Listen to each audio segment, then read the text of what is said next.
Il la dévisageait comme si elle ne valait rien, jusqu'à ce qu'elle parle une langue qu'elle n'aurait pas dû connaître. La jeune fille en uniforme de soubrette prononça une phrase qui changea tout. « Salut les amis! Dites-nous en commentaire d'où vous regardez cette vidéo. N'oubliez pas de vous abonner et de liker la vidéo. » Un lustre en cristal se reflétait sur le parquet ciré. Eleanor Lawrence, figée, se tenait à l'entrée de la suite présidentielle du grand métropole de Monte-Carlo, serrant contre elle un chariot de linge propre. Derrière les portes massives, des négociations se déroulaient, des négociations qui allaient coûter des milliards d'euros. Et elle était censée entrer, changer les serviettes et disparaître. Une simple ombre dans la vie de gens pour qui son existence n'avait aucune importance. Mais aujourd'hui, tout allait basculer. Aujourd'hui, elle allait enfin dire ce qu'elle avait refoulé pendant des années. Et elle serait entendue, même si le prix à payer risquait d'être trop élevé. Eleanor se tenait devant le miroir de la minuscule salle du personnel, boutonnant le dernier bouton de son uniforme gris. Dans le reflet, une jeune femme de 28 ans la fixait, ses cheveux noirs tirés en un chignon élégant et ses yeux bruns conservant encore l'étincelle d'une flamme jadis allumée. 4 ans. 4 ans qu'elle nettoyait les miroirs et changeait les draps dans l'un des hôtels les plus luxueux de la Côte d'Azur. 4 ans qu'elle était restée invisible aux yeux de ceux qui séjournaient dans des chambres à 5 000 € la nuit. L'histoire d'Eleanor a commencé loin des paillettes de Monaco, dans la ville portuaire de Marseille, où son père, Philippe Lawrence, avait bâti une petite entreprise florissante d'équipements nautiques. Philippe était un homme qui croyait en l'honnêteté, au travail acharné et aux promesses. Il avait débuté en réparant des bateaux dans un minuscule atelier près du port, et à 40 ans, il possédait une usine qui fournissait des pièces détachées pour yachts dans toute l'Europe. Eleanor a grandi bercée par les odeurs de la mer et du vernis des yachts. Son père l'emmenait à l'usine le week-end, lui montrait les plans et lui expliquait le fonctionnement de chaque mécanisme. Mais le plus précieux qu'il lui ait transmis, ce n'était pas la connaissance des yachts, c'était son grand-père Martin. Mon grand-père, Martin Lawrence, était un homme remarquable. Ancien diplomate, il a passé 30 ans au ministère français des Affaires étrangères, travaillant dans de nombreux pays. Syrie, Maroc, Liban, Turquie, Inde, Chine, Japon, Brésil. Chaque mission a marqué non seulement sa biographie, mais aussi son âme. Il s'est passionnément pris pour les langues, comme d'autres s'aiment pour les gens. Lorsque son grand-père prit sa retraite et retourna à Marseille, la petite Eleanor n'avait que 6 ans. Il s'installa chez eux, dans une petite chambre au 2e étage, dont les murs étaient couverts de cartes et les étagères croulant sous les livres écrits dans des langues qu'Eleanor ne reconnaissait même pas. Son grand-père reconnut immédiatement en elle quelque chose de spécial, une aptitude qu'il avait lui-même découverte, un don inné pour les langues. La première était l'arabe. Son grand-père commença à le lui enseigner à l'âge de 7 ans, lui contant des histoires de déserts et d'oasis, de poètes antiques et de philosophes modernes. Il ne se contenta pas de lui apprendre des mots, il lui transmit la mélodie de la langue, son rythme, son âme. Eleanor absorba tout cela comme une éponge. Puis vint le turc, puis le persan. Son grand-père lui enseignait non pas à l'aide de manuels, mais par des histoires, des chansons, de la poésie. Il lui racontait sa rencontre avec sa grand-mère à Damas, leur promenade dans les ruelles de la vieille ville, comment il avait appris à parler avec ses proches dans leur langue maternelle. Chaque langue n'était pas qu'un simple assemblage de mots, mais une clé du monde entier. À 15 ans, Eleanor parlait couramment 9 langues, le français, l'anglais, l'espagnol, l'italien, l'arabe, le turc, le persan, le mandarin et le portugais. Elle lisait Rumi en version originale, citait des poètes turcs et riait aux jeux de mots chinois. Son grand-père était immensément fier d'elle. Mais les langues n'étaient pas le seul héritage qu'il lui a transmis. Martin Lawrence lui a appris à voir le monde au-delà des frontières d'un seul pays. Il lui a enseigné que la notion de valeur varie d'une culture à l'autre, que ce que les Européens considèrent comme ancien et superflu est un trésor en Orient, que l'histoire et les traditions peuvent être non pas un fardeau, mais un atout inestimable. Lorsqu'Éléanore a intégré le programme d'économie internationale de la Sorbonne, son grand-père lui a écrit une lettre qu'elle conserve précieusement. « Ma chère Élie, tu parles 9 langues, mais la langue la plus importante que tu apprendras est celle des valeurs. Apprends à discerner ce qui compte vraiment, ce qui a de la valeur non pas en argent, mais en sens.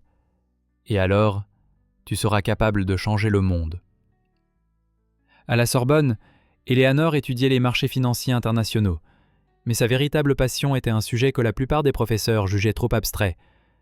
Comment le patrimoine culturel peut devenir un atout économique? Comment l'histoire peut générer des profits sans se perdre de son âme? Elle a consacré sa thèse à la transformation des quartiers historiques en zones commerciales haut de gamme. Ses professeurs ont été impressionnés. L'un d'eux l'a aidé à décrocher un stage dans un fonds d'investissement à Dubaï. Ce même fonds spécialisé dans le développement durable et l'alliance de la modernité et de la tradition. 6 mois aux Émirats furent une révélation. Éléanore a vu comment d'anciens marchés se transformaient en centres culturels, attirant touristes et investisseurs.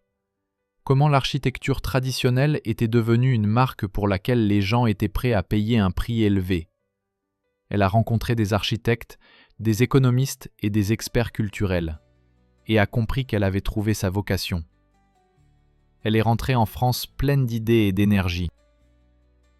Elle s'est mise à rédiger sa thèse, dans laquelle elle souhaitait démontrer mathématiquement sa théorie. Créer un modèle montrant comment les investissements dans le patrimoine culturel sont rentables grâce à l'augmentation de la valeur des biens immobiliers, aux flux touristiques et à la création d'une marque territoriale. Mais la vie en avait décidé autrement. C'était par une froide soirée de février.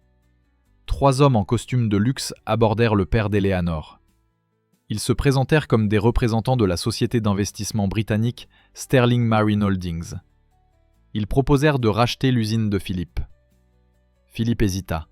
La somme était conséquente, mais il sentait que quelque chose clochait chez ces gens. Leur sourire était trop mielleux, leurs arguments trop insistants. Ils parlaient d'une crise dans le secteur du yachting, de la nécessité d'une consolidation, de l'incapacité imminente des petits fabricants à rivaliser avec les Chinois. « Pensez à votre famille, monsieur Laurence, à votre fille. Elle a reçu une excellente éducation. Elle pourrait travailler pour notre entreprise. Nous valorisons le talent. » Philippe a signé le contrat. Éléanore se souvenait de cette soirée.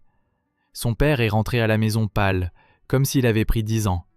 « J'ai vendu l'usine, maman. »« Chérie, c'est peut-être mieux ainsi.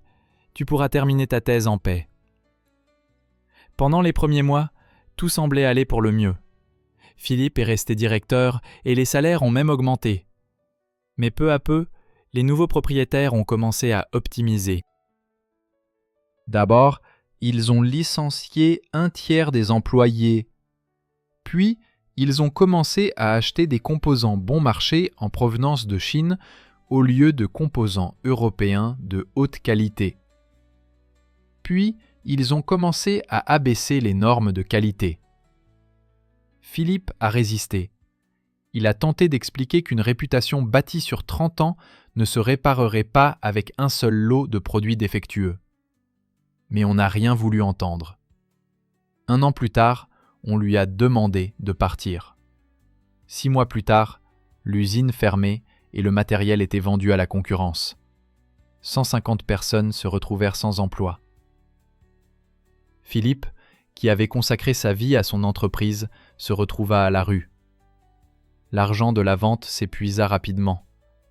Une partie servit à aider les employés licenciés, une autre à payer les frais de justice pour contester les agissements des nouveaux propriétaires, et le reste à financer des soins médicaux. Le stress a fragilisé la santé de Philippe. Son grand-père Martin essayait de le soutenir, mais il avait déjà plus de 80 ans et ne pouvait plus faire grand-chose. Éléanore abandonna sa thèse et commença à travailler pour aider la famille. Mais son salaire d'analyste junior dans un cabinet de conseil marseillais couvrait à peine les médicaments de son père. Quand son père mourut, c'était un matin paisible de mai. Grand-père Martin était assis à son chevet, lui tenant la main. Après les funérailles, grand-père vécut encore 3 mois. Éléanore le vit dépérir, non pas de maladie, mais de chagrin.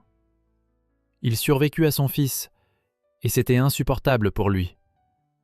Avant de mourir, il appela Éléanore, lui prit la main et dit doucement : « Ma petite, ne les laisse pas gagner. Ne laisse pas ces gens, qui ne voient que des chiffres dans le monde, détruire tout ce qui a de la valeur. Tu parles 9 langues, utilise-les. Tu comprends comment fonctionne le monde. Change-le, promets-le-moi. » Éléanore le promit. En larmes, serrant la main chaude de son grand-père, elle promit.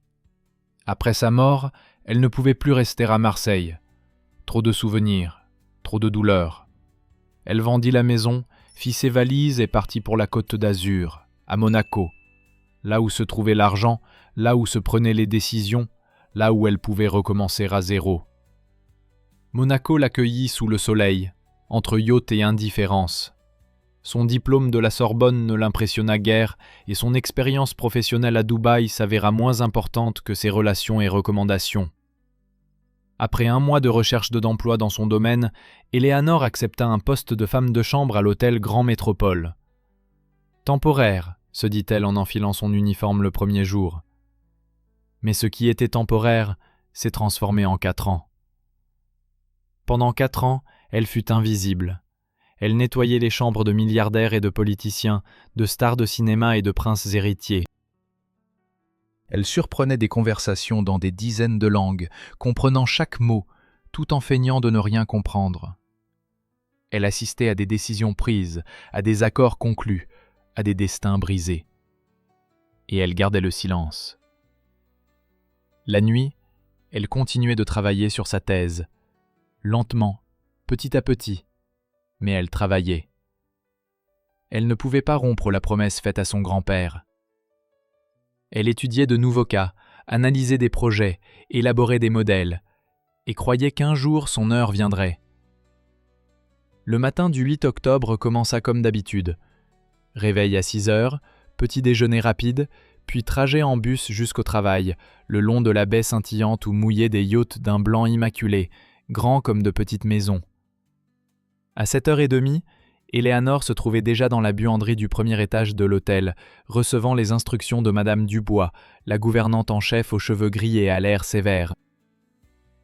Éléanore, voici la suite présidentielle au 12e étage. Des négociations très importantes s'y déroulent. Les Britanniques et les Arabes, un accord majeur. Pas de bruit inutile, pas de retard. Entrez, terminez le travail et ressortez. Compris ? Éléanore acquiesça. La suite présidentielle était un lieu privilégié de l'hôtel. Seuls les employés les plus dignes de confiance y étaient admis. Les négociations s'y déroulaient à un niveau où un seul faux pas pouvait leur coûter non seulement leur emploi, mais aussi la réputation de tout l'hôtel. Pendant qu'elle montait en ascenseur, Éléanore songea à ses projets pour la soirée. Elle devait terminer un chapitre sur l'expérience vénitienne en matière de préservation du patrimoine architectural. Le professeur Dupont de l'Université de Nice, qui avait accepté de la superviser, attendait les documents pour la fin de la semaine. L'ascenseur s'arrêta. Les portes s'ouvrirent silencieusement. Éléanore se retrouva dans le couloir de l'étage présidentiel. Sols en marbre, appliques en cristal, tableau qui coûtait plus cher que son salaire annuel. 2 gardes de sécurité se tenaient à la porte de la suite. L'un était un Européen en costume noir, l'autre un Arabe, lui aussi en costume, mais avec une allure particulière. Éléanore le reconnut. C'était un ancien militaire. Elle en avait déjà vu des semblables à Dubaï. Ils acquiescèrent en silence et la firent entrer. Éléanore poussa la lourde porte et entra. Ce qu'elle vit lui fit faire un bond dans le cœur. Une immense salle aux baies vitrées panoramiques, au-delà desquelles scintillait la Méditerranée. Une longue table en bois sombre, autour de laquelle 12 personnes étaient assises. D'un côté, les Britanniques en costume impeccable, au regard froid et calculateur. De l'autre, les Arabes, non moins impeccablement vêtus, mais avec une énergie tout autre.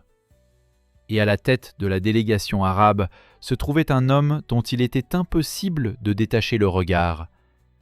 Il avait peut-être 35 ans, cheveux noirs, légèrement grisonnants aux tempes, barbe soignée, yeux marron chocolat qui exprimaient intelligence, puissance et lassitude. Il portait un costume bleu foncé si bien coupé qu'il semblait fait sur mesure. Pas de bijoux ostentatoires, pas de luxe ostentatoire. Seulement le calme et l'assurance absolue d'un homme qui n'a besoin d'aucune preuve de son statut. Éléanore comprit. C'était le cheikh. Le cheikh même, dont tout le personnel de l'hôtel chuchotait depuis 2 semaines. Elle s'approcha silencieusement de la table près de la fenêtre où se trouvaient les pichets d'eau et la cafetière. Elle commença à changer l'eau, en essayant de ne faire aucun bruit. Mais ses oreilles étaient aux aguets, et elle entendait tout. Les Britanniques parlaient anglais. À la tête de leur délégation se trouvait un homme d'une 50aine d'années, aux tempes grisonnantes et au visage impassible. James Harrington, comme se présenta l'un de ses collègues. « Votre Altesse, dit Harrington d'un ton légèrement condescendant qu'Éléanore perçut aussitôt, nous comprenons votre attachement aux trésors historiques, mais soyons réalistes. La préservation de ce bâtiment nous coûtera 40 millions d'euros de pertes. Nos actionnaires ne comprendront pas une telle décision. » Le cheikh écouta la traduction de son assistante et répondit en arabe. Éléanore comprenait chaque mot, mais continua de feindre d'être occupée par son travail. « Monsieur Harrington, je crois que nous avons une définition différente de la valeur. Pour vous, la valeur, c'est un chiffre dans un rapport trimestriel. Pour moi, la valeur, c'est ce que nous laissons derrière nous. » Nous ne construisons pas simplement un autre centre commercial. Nous créons un lieu qui perdurera pendant des siècles. Éléanore sentit sa poitrine se serrer.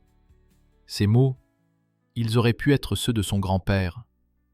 L'un des avocats britanniques, un homme âgé au nez aquilin, tapotait impatiemment sa plume sur la table. « Avec tout le respect que je vous dois, Votre Altesse, nous ne sommes pas là pour ériger des monuments. Nous sommes là pour faire du profit. Le vieux palais, excusez ma franchise, ne rapporte rien. Il occupe un terrain de grande valeur au cœur de Monaco, un terrain qui pourrait accueillir un centre commercial de luxe générant 20 millions d'euros de loyer annuel. » Éléanore continuait de changer l'eau des pichets, mais chaque mot lui transperçait le cœur. Elle avait déjà entendu ses arguments.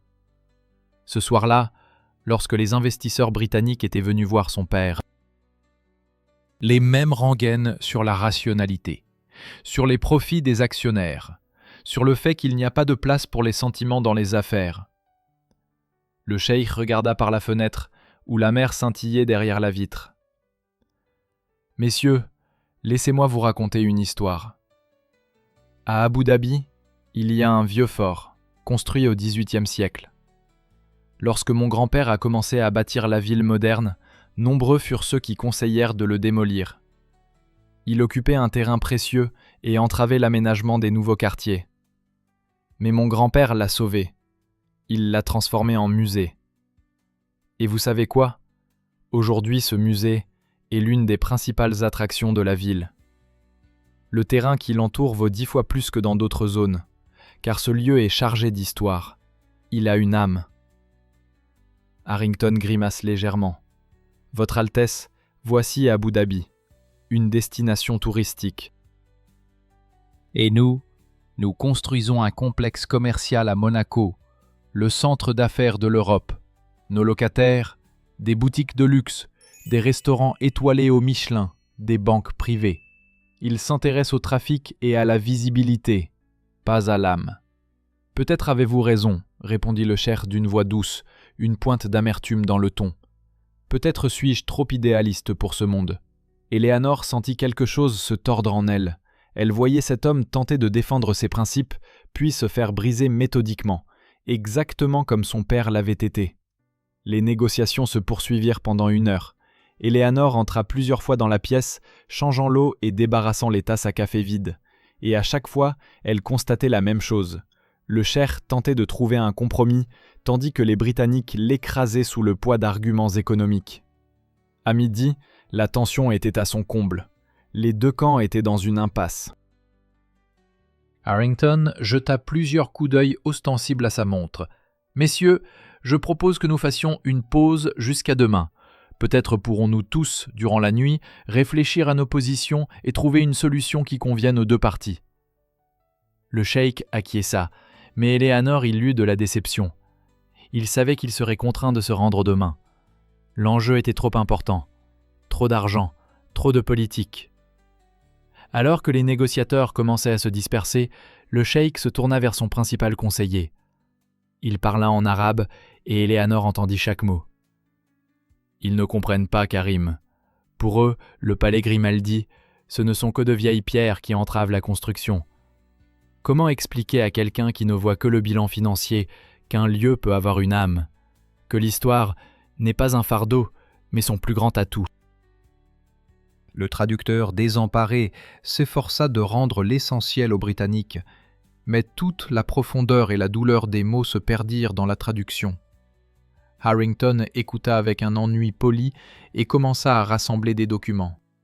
Et puis Eleanor réalisa qu'elle ne pouvait plus rester silencieuse. Tout ce qui s'était accumulé pendant ces 4 années, toute la douleur pour son père, pour son grand-père, pour elle-même, toutes les promesses qu'elle avait faites, tout cela la submergea comme une vague brûlante. Elle posa le plateau, se redressa et parla doucement mais distinctement en arabe. On ne peut pas inscrire son âme au bilan, mais on peut la capitaliser. Un silence de mort régnait. Les 12 personnes attablées restèrent figées. Le cheikh tourna lentement la tête vers Eleanor. Dans ses yeux, elle lut de l'étonnement. Et autre chose, de l'intérêt, un intérêt vif et passionné. Harrington fronça les sourcils, ne comprenant pas ce qui se passait. Il regarda l'interprète, mais lui aussi était sous le choc. Eleanor comprit qu'il n'y avait plus de retour en arrière. Elle prit une profonde inspiration et poursuivit en anglais. « Je vous prie de m'excuser pour cette intrusion, messieurs. Je n'avais pas l'intention d'écouter aux portes, mais je n'ai pas pu faire autrement. Et je ne pouvais me taire, car ce dont vous discutez n'est pas simplement une transaction. C'est un choix entre 2 philosophies. Et j'ai vu comment on finit par se baser uniquement sur les chiffres. » Harrington la regarda avec indignation. « Excusez-moi, mademoiselle, mais qui êtes-vous pour vous immiscer dans nos négociations?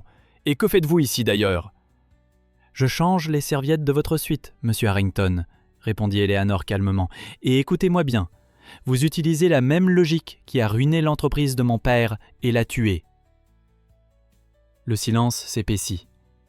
Le cheikh regarda Eleanor avec un intérêt non dissimulé. Elle comprit qu'il l'évaluait, non pas comme une servante, mais comme une personne qui venait de faire preuve d'une connaissance de l'arabe et d'un courage frôlant la témérité. « Continuez, dit-il doucement en anglais. Je suis intéressé par votre point de vue, et je veux l'entendre dans votre langue maternelle. » Eleanor sentait son cœur battre la chamade. Tous les regards étaient braqués sur elle. Certains semblaient hostiles, d'autres curieux. Et le cheikh semblait la percer à jour. Mais elle ne pouvait pas reculer. Elle était restée silencieuse trop longtemps. Elle portait cette douleur en elle depuis trop d'années. « Monsieur Harrington, vous parlez de 40 millions de dollars de pertes de profit. Mais vous ne comptez que les pertes directes. Qu'en est-il des opportunités manquées? Les avez-vous prises en compte ?»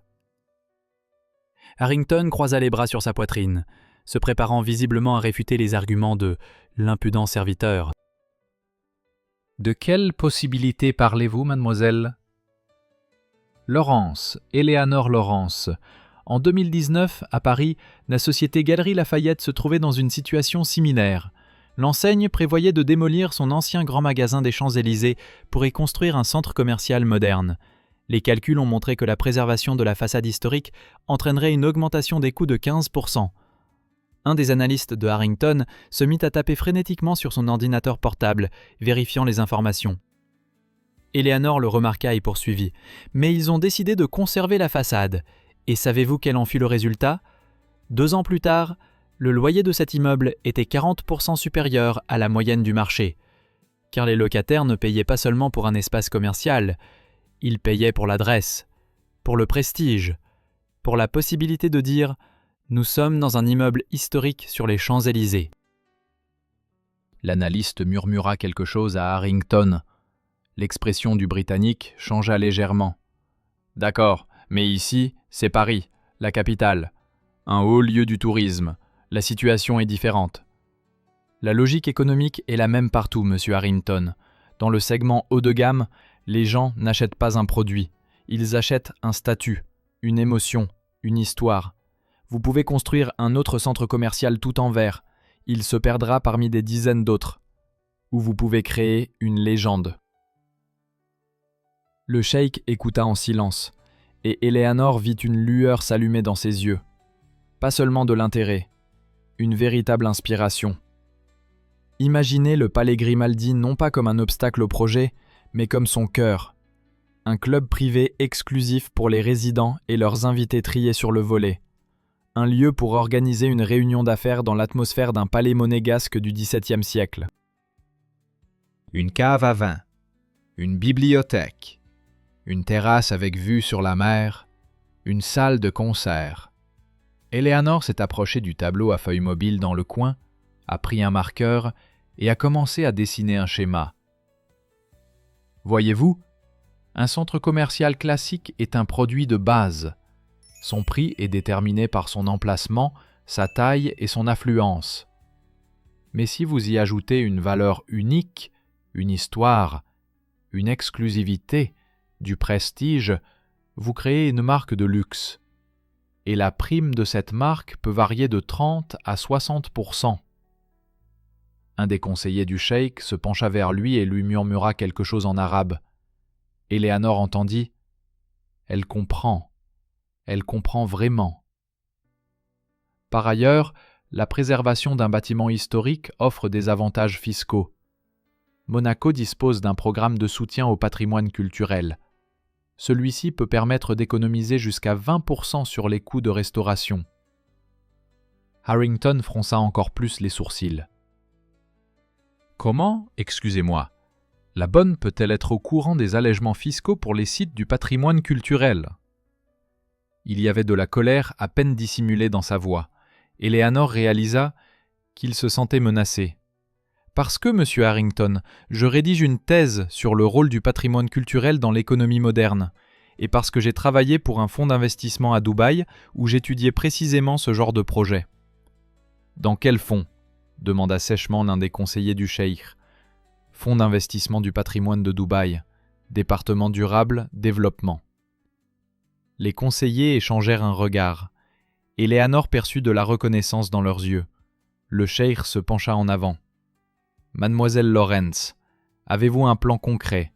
Pas une théorie, mais un concept pratique pour intégrer le palais à notre projet ? Eleanor sentit une montée d'adrénaline. C'était sa chance. Peut-être sa seule. Oui, Votre Altesse. J'ai un concept détaillé que j'ai développé pour ma thèse. Mais pour une présentation complète, j'ai besoin de temps pour préparer le matériel. Combien de temps ? Eleanor a rapidement compris. Elle avait tout le matériel nécessaire. Il lui suffisait de l'adapter, d'ajouter des calculs, de créer une visualisation. Jusqu'à demain matin ? Harrington renifla. C'est absurde. Nous travaillons sur ce projet depuis 6 mois, en faisant appel aux meilleurs consultants. Et vous proposez que nous créions un concept alternatif du jour au lendemain ? Monsieur Harrington, dit le cheikh d'un ton sévère, laissez-moi décider moi-même de ce qui est absurde et de ce qui ne l'est pas.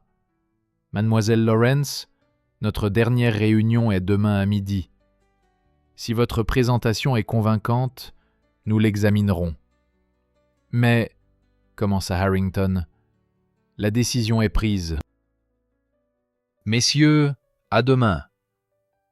Lorsque la porte se referma derrière le dernier participant, Eleanor se retrouva seule dans l'immense hall. Le silence l'envahit. Et c'est seulement à cet instant qu'elle prit conscience de l'ampleur de la situation. Elle, une femme de chambre, était intervenue dans les négociations d'un projet de plusieurs milliards de dollars.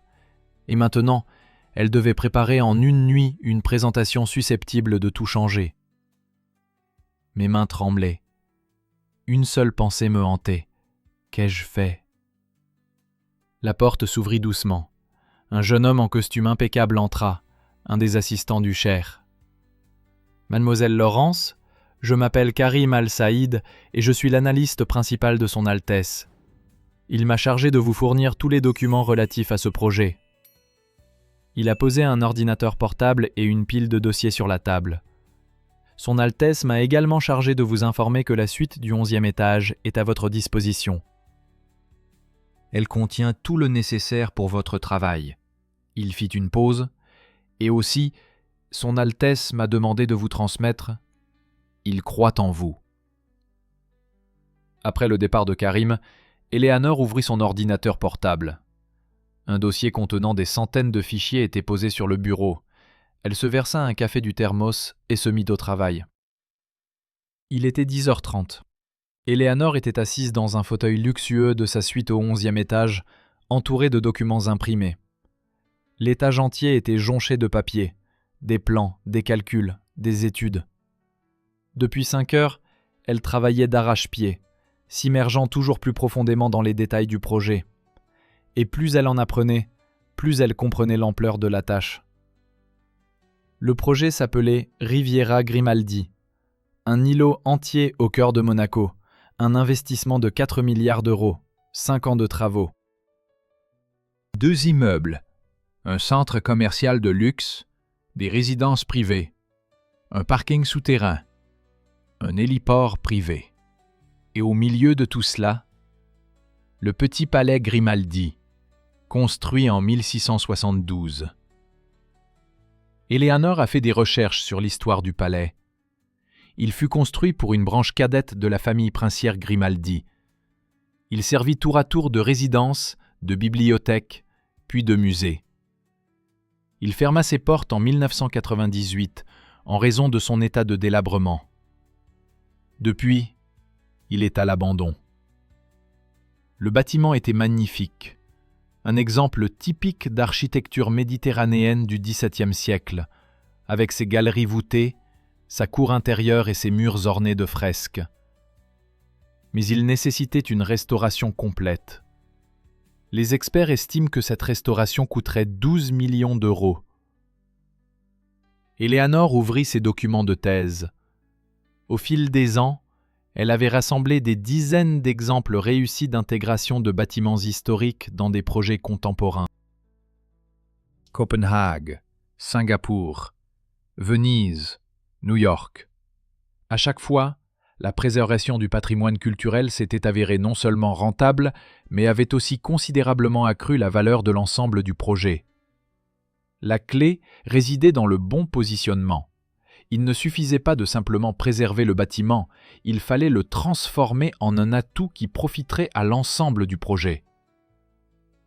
Eleanor a commencé à développer le concept. Le Grimaldi Palace se veut non pas un musée, mais le cœur vivant du nouveau quartier. Un club privé pour les résidents et leurs invités triés sur le volet. Un lieu pour les réunions d'affaires, les événements culturels et les réceptions privées. Le premier étage, un bar à vin et un salon avec cheminée et vue sur la cour intérieure. Murs ornés de fresques préservées, mobilier de style XVIIe siècle, mais avec tout le confort moderne. Le deuxième étage, une bibliothèque et des salles de réunion. Des livres rares, des tables anciennes, une atmosphère qui donne envie de conclure des affaires. La cave. Une cave à vin abritant une collection de crus issus des meilleurs terroirs de France et d'Italie. Une salle de dégustation, un fumoir, la cour intérieure. Une terrasse pour les événements estivaux, les concerts de musique de chambre, les réceptions privées. Mais ce n'était que le début. Harrington avait besoin de calculs financiers précis pour le convaincre. Eleanor ouvrit Excel et commença à compter. Adhésion au club, 10 000 € par an pour les propriétaires de résidences dans le complexe, 20 000 pour les membres extérieurs. Avec un taux d'occupation de 400 personnes, le chiffre d'affaires annuel s'élève à 6 millions. Après déduction des charges d'exploitation de 3 millions, le bénéfice net est de 3 millions par an. Mais l'essentiel n'était pas le profit direct du club, mais son impact sur le coût total du projet. Eleanor a étudié les données de complexes similaires. La présence de prestations haut de gamme a permis d'augmenter la valeur des biens immobiliers de 25 à 40 %. Dans le cas du Grimaldi Riviera, cela s'est traduit par un chiffre d'affaires supplémentaire de 80 à 120 millions d'euros provenant de la vente des résidences. Comparé à ces chiffres, 12 millions pour la restauration semblait une broutille. Eleanor travaillait jusqu'à 4 heures du matin, ne s'interrompant que pour prendre un café. À ce moment-là, elle avait déjà un modèle d'entreprise complet, prêt. Mais les chiffres, ce n'est que la moitié de l'histoire. Il fallait une dimension émotionnelle, une histoire qui touche les cœurs. Elle a ouvert PowerPoint et a commencé à créer des diapositives. La première diapositive, une ancienne gravure du palais datant de 1672. Un bâtiment élégant, des cyprès, des gens en perruque et gilets. Deuxième diapositive, le palais aujourd'hui. Plâtre délabré, fenêtres condamnées, mais même dans sa désolation, il conserve sa beauté. Troisième diapositive. Une modélisation 3D du palais après restauration, réalisée par Eleanor sur SketchUp en 2 heures. Lumière chaude filtrant par les fenêtres, personne en tenue de soirée sur la terrasse, le nom Club Grimaldi en lettres dorées à l'entrée. Chaque diapositive suivante racontait une partie de l'histoire, comment l'ancien et le nouveau peuvent non seulement coexister, mais aussi se renforcer mutuellement, comment le respect du passé devient un atout concurrentiel dans le présent. À 6 heures du matin, la présentation était prête. 80 diapositives, chacune méticuleusement conçue. Eleanor envoya le fichier par courriel au Cher et à son équipe avec un court message « C'est fait, à midi ». Elle alla à la fenêtre. L'aube se levait sur la mer, teintant le ciel de rose et d'or. Dans la baie, les yachts tanguaient doucement sur les vagues. Quelque part là-bas, à Marseille, son père et son grand-père reposaient dans un cimetière, et Eleanor espérait qu'il pouvait la voir maintenant, qu'il pouvait voir qu'elle n'avait pas oublié sa promesse. À 11h30, Eleanor se tenait devant le miroir de la salle de bain de sa suite. N'ayant pas eu le temps de rentrer chez elle, elle portait encore son uniforme gris. Mais à présent, cela lui semblait tout à fait approprié. Qu'il voit bien que les idées ne dépendent pas des vêtements. À 11h55, elle entra dans la salle de conférence. Tous les participants étaient déjà en place. Harrington, impassible, son équipe affichait des regards sceptiques. Le Cher et ses conseillers, intéressés, attentifs. « Bonjour, mademoiselle Laurence, j'espère que vous êtes prête ?»« Oui, votre Altesse. » Eleanor connecta son ordinateur portable projecteur. La première diapositive apparut à l'écran. Une gravure ancienne du palais intitulée « L'héritage Grimaldi », là où l'histoire rencontre le futur. Messieurs, hier nous avons parlé du conflit entre pragmatisme et idéalisme. Je veux vous montrer que ce conflit n'existe pas, que la solution la plus pragmatique peut aussi être la plus inspirante. Diapo suivante, une photo moderne du palais abandonné. Voici le palais Grimaldi aujourd'hui. 353 ans d'histoire, oublié et abandonné. Monsieur Harrington n'y voit qu'un obstacle.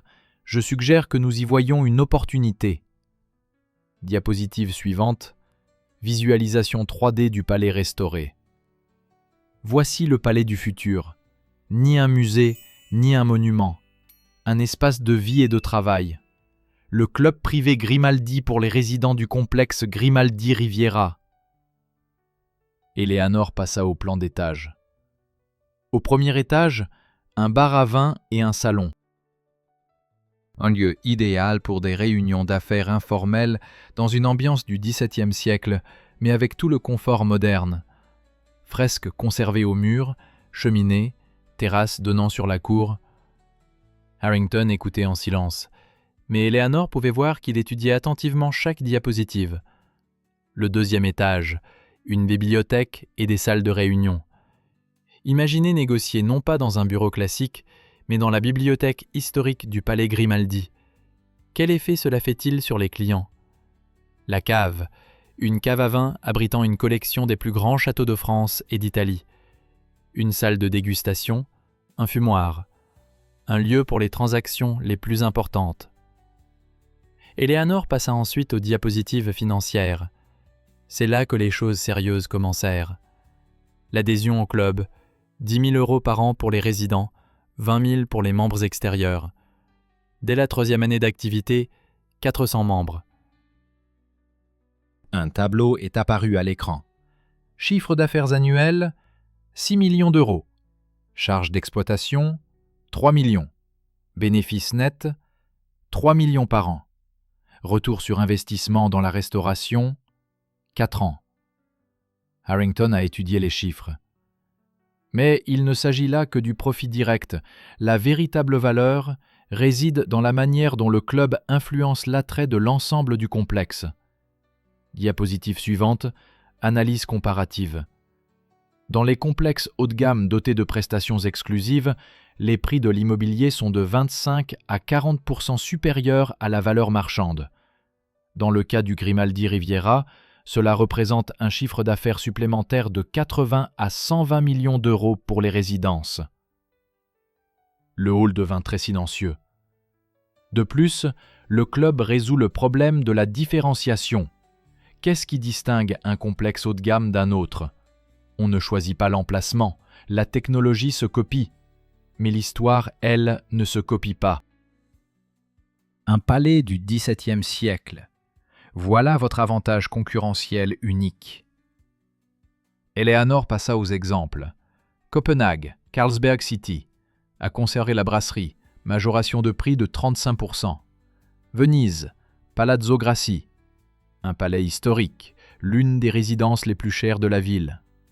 New York, The Beekman, un immeuble de 1881, aujourd'hui l'hôtel le plus cher de Manhattan. Un des conseillers du cheikh leva la main. Mademoiselle Laurence, qu'en est-il des risques opérationnels?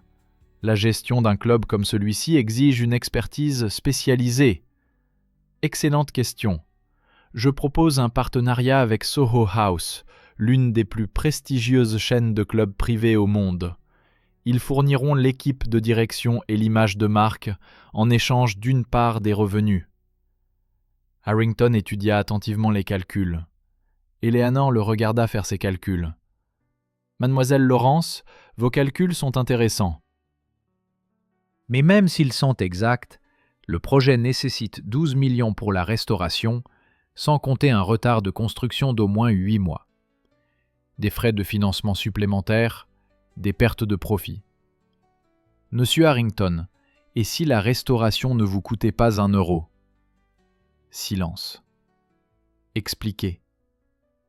Eleanor passa à la diapositive suivante concernant les subventions. À Monaco, il existe un programme appelé Fondation Prince Albert II. Ils accordent des subventions pour la restauration de bâtiments historiques destinés au public.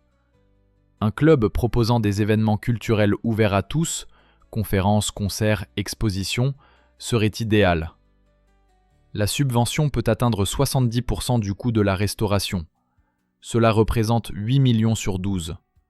Les 4 millions restants sont couverts par des incitations fiscales pour la restauration des monuments architecturaux. Harrington échangea des regards avec ses conseillers. De plus, un partenariat avec la Fondation Princière offrira un soutien en matière de relations publiques exceptionnel.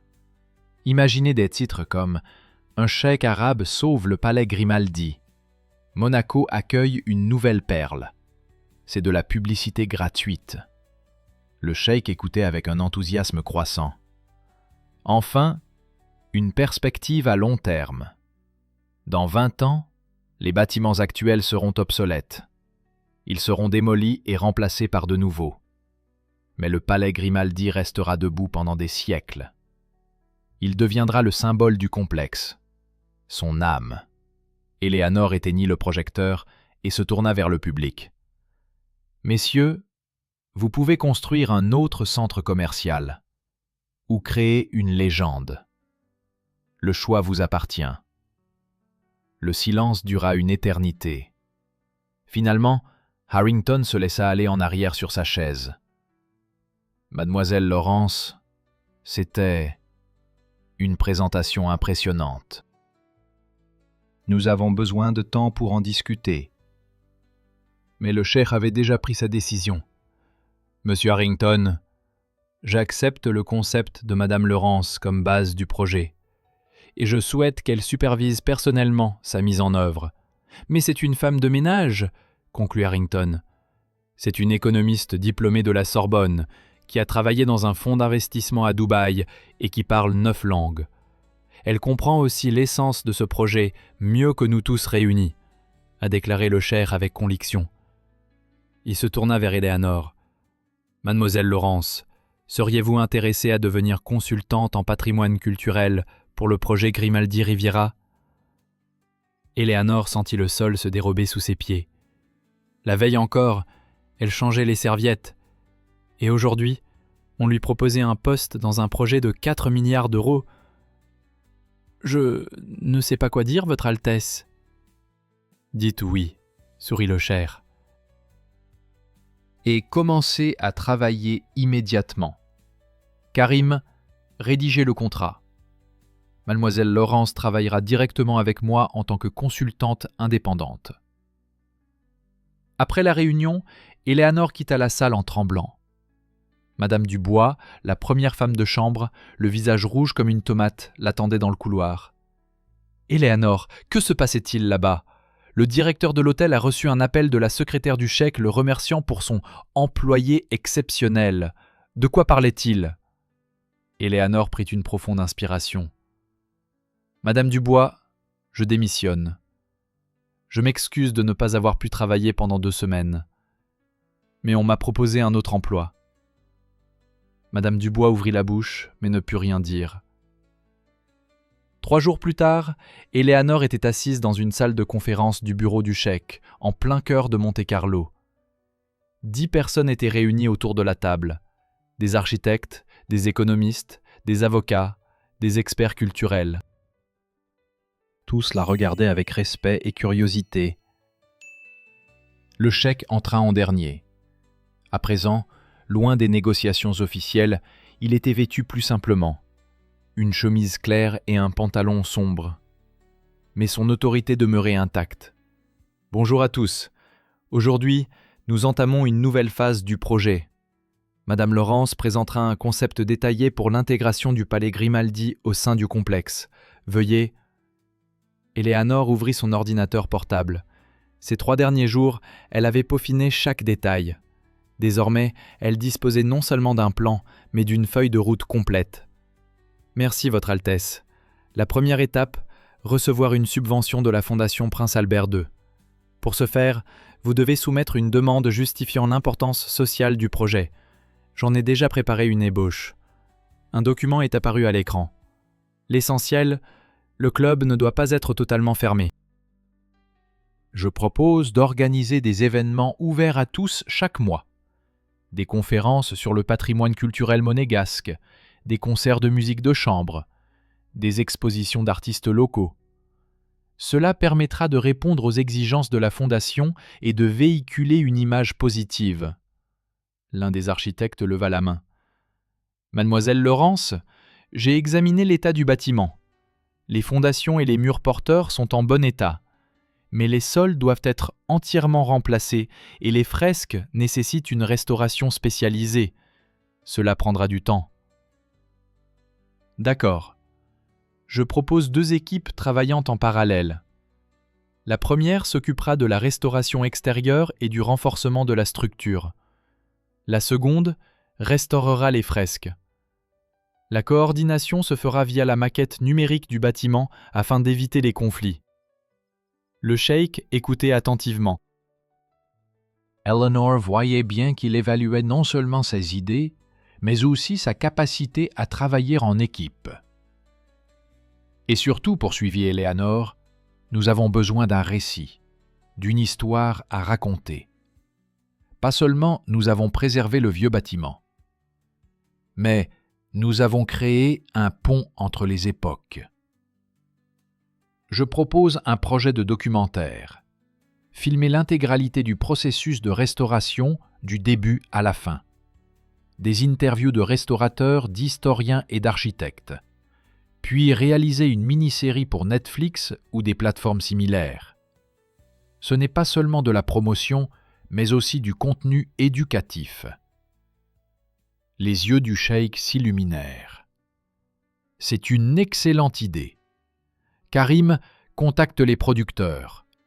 Mademoiselle Lawrence, vous m'émerveillez de plus en plus chaque jour. Les mois suivants passèrent à toute vitesse. Eleanor travaillait 14 heures par jour, se plongeant corps et âme dans le projet.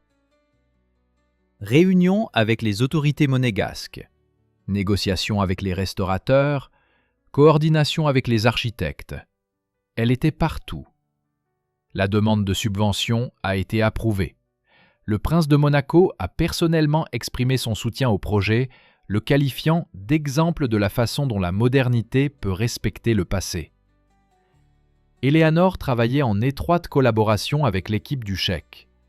Et plus elle passait de temps avec lui, plus elle comprenait quel genre de personne il était. Il s'appelait Nadir Al-Kaizi. Il avait 36 ans. Il était le fils cadet de l'émir d'un petit émirat des Émirats arabes unis. Son frère aîné devait hériter du trône, mais Nadir avait été préparé dès son plus jeune âge au rôle d'investisseur international et de diplomate. Il a étudié à Oxford et obtenu un doctorat en économie à Cambridge. Il parlait couramment 5 langues. Il gérait un portefeuille d'investissement de 8 milliards de dollars. Mais l'argent n'était pas une fin en soi pour lui. Eleanor l'a vu se disputer avec des directeurs financiers, abandonnant des projets rentables mais destructeurs pour la culture ou la nature. « Je ne veux pas être juste un riche de plus qui construit des gratte-ciel », avait-il dit un jour à Eleanor. « Je veux laisser ma trace, créer quelque chose qui me survivra. » Ils travaillèrent tard dans la nuit dans son bureau, examinant un énième rapport d'architecture. Nadir était assis en face de lui, la chemise déboutonnée, les yeux fatigués mais toujours concentrés. « Eleanor, puis-je vous poser une question personnelle ? » ?»« Certainement. »« Pourquoi avez-vous travaillé comme femme de ménage pendant 4 ans ? Avec votre niveau d'études et votre talent, vous auriez pu travailler pour n'importe quelle entreprise. » Eleanor posa son stylo. « Après la mort de mon père et de mon grand-père, j'ai perdu espoir. » J'ai essayé de trouver un emploi dans mon domaine. Mais dans un monde où les relations comptent plus que les compétences, je n'avais aucune chance. Peu à peu, j'ai commencé à penser que personne n'avait besoin de mes idées, que la thèse sur laquelle je travaillais n'était qu'une consolation pour moi-même. Et qu'est-ce qui a changé ? Toi. Tu m'as donné l'occasion de prouver que les idées ont de la valeur, qu'on peut réussir sans trahir ses principes. Nadir la regarda longuement. « Eleanor, ce que vous avez fait pour moi, vous m'avez redonné espoir. J'étais prêt à abandonner ces négociations, à signer un projet auquel je ne croyais pas, juste pour sauver la face devant mes associés. Vous m'avez rappelé pourquoi je me bats. » Un silence s'installa entre eux. Un silence bien différent des pauses habituelles d'une conversation. Chargé, tendu. Nadir se leva et alla à la fenêtre. Vous savez, nous avons un dicton en Orient. Parfois, le destin envoie une personne au moment le plus inattendu. L'essentiel est de la reconnaître. Éléanore sentit son cœur s'emballer.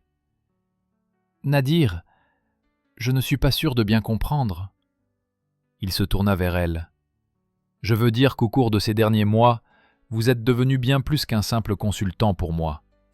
Vous êtes devenu quelqu'un avec qui je peux parler dans un langage que nous seuls comprenons. Parle de valeur, de sens, de ce qui est plus important que l'argent. Tu es instruit, talentueux, passionné. Tu connais 9 langues, mais surtout, tu parles le langage de l'âme. Et c'est rare. » Éléanore se leva.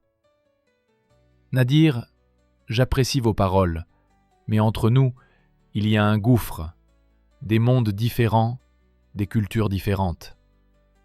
Éléanore, j'ai passé la moitié de ma vie à construire des ponts entre les mondes, entre l'Orient et l'Occident, entre la tradition et la modernité. Un pont de plus, entre nos cœurs, c'est le seul projet dans lequel je suis prêt à m'investir pleinement. » Il s'est approché. « Je ne cherche pas de réponse maintenant. Je veux juste que vous sachiez qu'à partir du moment où vous avez parlé arabe dans cette salle de conférence, ma vie a changé. Parce que j'ai réalisé que j'avais rencontré quelqu'un qui me comprenait. » Éléanore ne savait pas quoi dire. Elle aussi avait ressenti cette attirance grandissante ces derniers mois. Mais c'était si difficile, si impossible. « J'ai besoin de temps pour réfléchir, » dit-elle doucement. « Tu as tout le temps du monde, » sourit Nadir.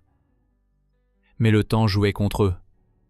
Une semaine plus tard, alors que la restauration du palais battait son plein, un événement se produisit qui changea tout. Éléanore travaillait sur le chantier, en consultation avec le restaurateur en chef au sujet des fresques. Son téléphone sonna. Un numéro inconnu, avec l'indicatif du Royaume-Uni. « Mademoiselle Laurence ?» Je m'appelle Robert Chandler, journaliste au Financial Times. J'aimerais vous poser quelques questions sur votre rôle dans le projet Grimaldi Riviera. Éléanore se tendit. Je vous écoute.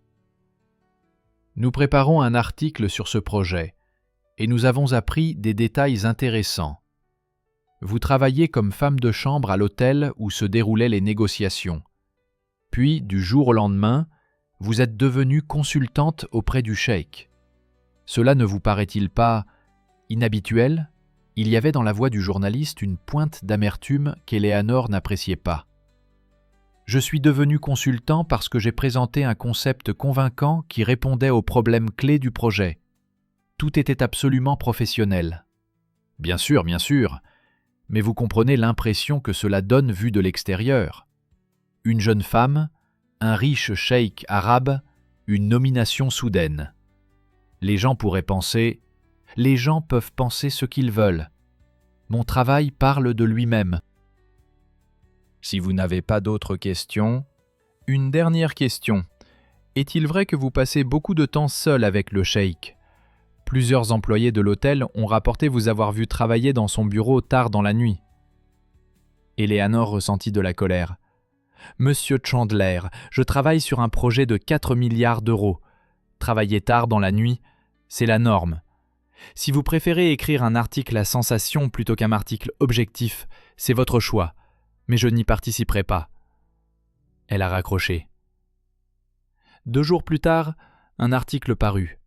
Son titre était « Cendrillon de Monte-Carlo. Comment une servante devint conseillère d'un cheikh ?»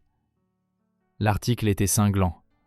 Le journaliste insinuait une relation privilégiée, mettait en doute le professionnalisme d'Éléanore et laissait entendre que tout ce projet n'était qu'un moyen pour le cheikh d'impressionner une charmante Française. Éléanore lut l'article le cœur lourd. Tout ce qu'elle avait accompli, tous ces mois de travail, tout cela était réduit à de vulgaires ragots. Le pire, c'est que l'article a été repris par des dizaines de publications. Une vague de commentaires a déferlé sur les réseaux sociaux. Certains ont défendu Éléanore, d'autres l'ont accusée de manipulation. Nadir l'appela dans son bureau. Lorsqu'elle entra, il était assis à son bureau, le visage sombre. « Éléanore, j'ai vu l'article. C'est inacceptable. Mes avocats ont déjà déposé une plainte en diffamation contre le Financial Times. » « Nadir, ne fais pas ça. Ça ne fera qu'en faire toute une histoire. » « Mais ils vous insultent, ils mettent votre réputation en doute. Et alors, plus on réagit, plus cette histoire fera parler d'elle. La meilleure défense, c'est de continuer à travailler, démontrer par des résultats que toutes ces rumeurs sont mensongères. » Nadir se leva et s'avança vers elle. « Eleanor, je ne peux pas les laisser ruiner ta réputation à cause de moi. »« À cause de nous deux, » dit-elle doucement. « Nadir, soyons honnêtes, il y a vraiment quelque chose entre nous, et les gens le sentent. » Il lui prit la main. « Alors pourquoi nous cachons-nous ? Pourquoi avons-nous peur de ce que nous ressentons ? Parce que cela va tout compliquer, le projet, notre travail, votre réputation. Éléanore, j'ai 36 ans. J'ai rencontré des centaines de femmes, belles, intelligentes, brillantes. Mais aucune ne m'a jamais fait ressentir ce que je ressens avec toi. Cette connexion au niveau des valeurs, des objectifs, d'une vision du monde. Je ne te demande pas de m'épouser maintenant. Je te demande une chance de mieux te connaître. Pas de travail, pas de projet. Juste nous deux. » Éléanore sentait les derniers remparts s'effondrer. « D'accord, » murmura-t-elle. « Essayons. » Les mois suivants furent les plus heureux de la vie d'Éléanore. Ils continuèrent à travailler sur le projet, mais leur relation dépassait désormais le cadre professionnel. Nadir lui fit découvrir un tout autre visage de Monaco. Ils flânèrent dans la vieille ville, où les touristes étaient rares et où les ruelles étroites recelaient des siècles d'histoire. Ils dînèrent dans de petits restaurants servant une cuisine ligure traditionnelle. Ils naviguèrent sur le yacht de Nadir jusqu'à des criques secrètes le long de la côte. Mais surtout, ils ont parlé. Pendant des heures, de tout. De ce que devrait être le monde, de la façon d'allier tradition et progrès, de leurs rêves et de leurs peurs. Éléanore lui parla de son grand-père Martin, de la façon dont il lui avait appris les langues, lui transmettant non seulement des mots, mais des univers entiers. Nadir écoutait, et elle vit de la compréhension dans ses yeux. Ton grand-père était un sage. En Orient, on dit « La langue n'est pas qu'un outil de communication, c'est la clé de l'âme d'un peuple. » Tu possèdes 9 clés. C'est un don. Nadir s'est également confié à elle. Il lui a parlé des difficultés d'être le benjamin d'une famille royale, toujours relégué au second plan, toujours dans l'ombre de son frère aîné. J'aimais mon frère. Il est mort il y a 5 ans. Un accident de voiture à Dubaï. Et soudain, je me suis retrouvé héritier. Mais je ne le voulais pas. Je n'étais pas prêt à gouverner. Je voulais être un bâtisseur de ponts, un investisseur dans des projets qui changent le monde en mieux. Mon père l'a compris. Il a désigné mon cousin comme son héritier et m'a laissé la liberté de tracer ma propre voie. Mais à une condition. Tout ce que je fais doit faire honneur à la famille. Je dois être un exemple de réussite sans perdre mon âme. Éléanore commençait à comprendre pourquoi le projet Grimaldi Riviera était si important pour lui. Ce n'était pas qu'un simple investissement. C'était la preuve, pour lui-même, pour sa famille, pour le monde entier, qu'on pouvait faire des affaires autrement. À la fin de l'année, la restauration du palais était achevée. Éléonore se tenait dans le hall central, admirant les fresques restaurées. Des artistes du XVIIIe siècle y avaient représenté des scènes de la vie monégasque, des pêcheurs dans la baie, un cortège princier, une fête sur le port. Les restaurateurs ont fait un travail incroyable. Les fresques brillaient comme si elles avaient été peintes hier. Mais ils ont préservé la patine du temps, cette texture si particulière qui parlait d'histoire.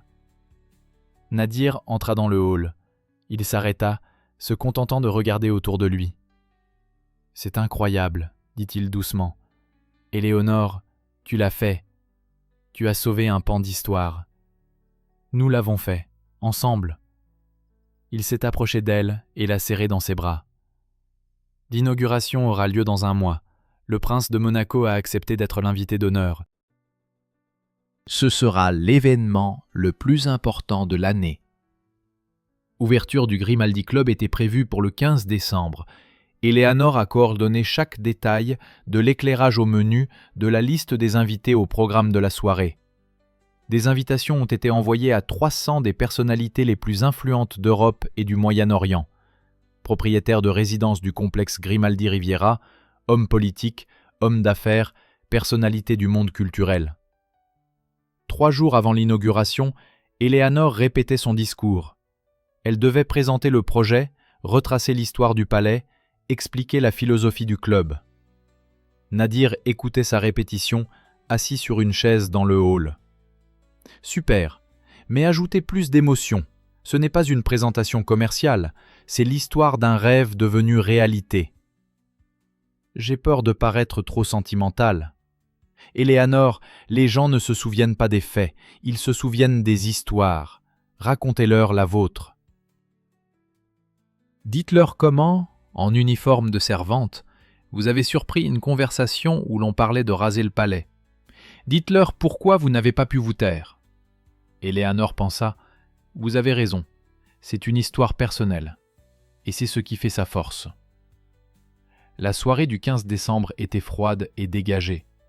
Les étoiles brillaient au-dessus de la Méditerranée. Une file de limousines s'alignait devant l'entrée du palais Grimaldi. Eleanor se tenait à l'entrée, vêtue de la robe bleu foncé Dior que Nadir avait insisté pour lui offrir. Ses cheveux étaient lâchés, son maquillage léger, et elle portait un collier de perles.